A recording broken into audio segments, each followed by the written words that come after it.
And now we're talking.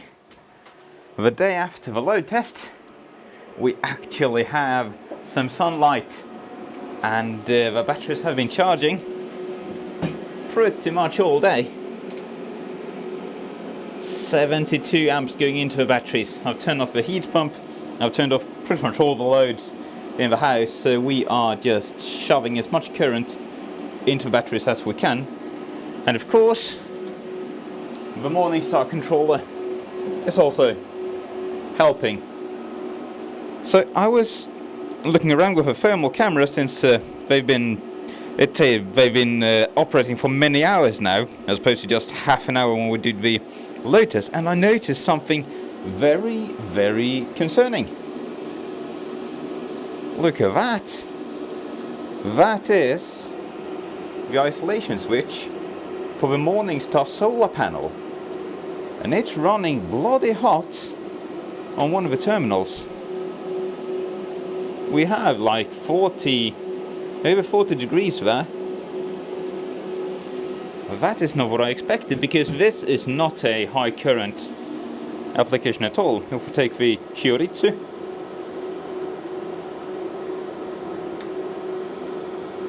we have 7 amps flowing there. That's 6 square mil wire at 40 degrees at 7 amps. I fucked that up. That terminal is not performing as it should. Nowhere near. Everything else is operating just fine, but something's gone wrong there. Something's gone very, very wrong there. Either the switch is like oxidized on the inside, or it's just not torqued down properly. I need to check that. Everything else in the Morningstar circuit is completely fine. We have like 25 degrees. It's putting out a decent amount of DC into the batteries. Yeah, 13 amps just from the Morningstar. So it's working pretty hard, like 700 watts or so, last time I checked. But yeah, I need to take that offline for a second and see what the hell is going on here. This isolation is even getting soft.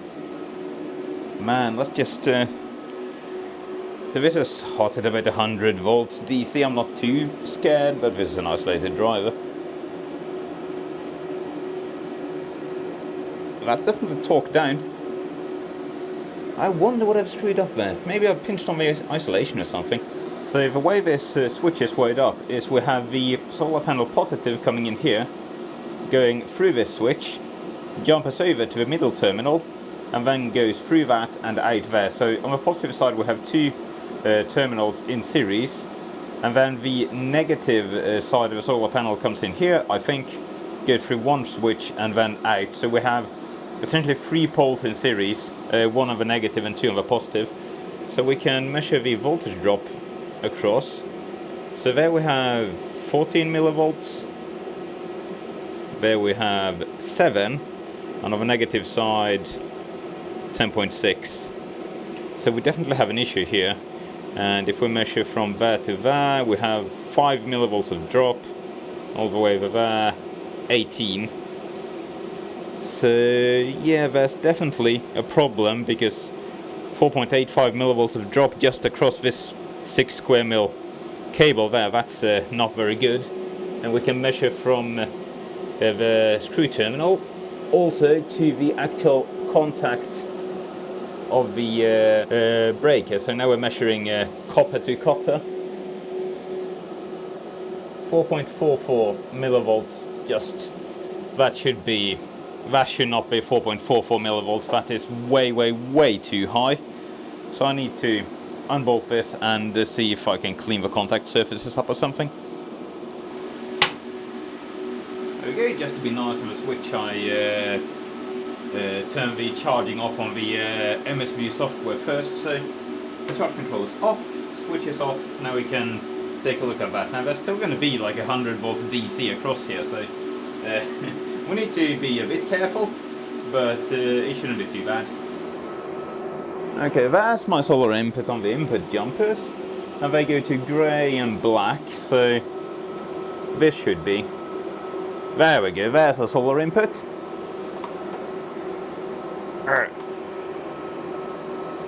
Well, that one's torqued down. Jeez. What on earth? Ugh. That was stuck. So it does look as if this one has just not been clamped down quite as hard as maybe it should. So let's just grab a torque wrench and torque this down properly, and I bet the issue is going to go away. Alright, I have my very expensive German torque wrench set to 4 Newton meters. I bet that's going to fix the issue. Clean the terminals up.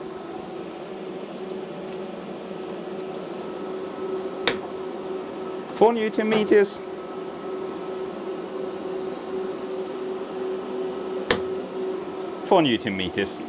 Back to 7.2 amps. We had about 4 millivolt of voltage drop here before. That's down to 2.4, which is still not amazing, but attempted better. 10 millivolts, 7, 12.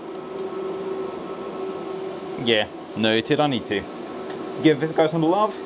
Through the magic of actually having spare parts for stuff you use every day, we have a new switch installed, and I just turned it on. Let's take a look. So 6 amps, it's dropped down a bit, but we're still definitely loaded, so what are our voltage drops? 3.59, 3.43, 5.3, 2.21 millivolts. That's a lot better. New switch.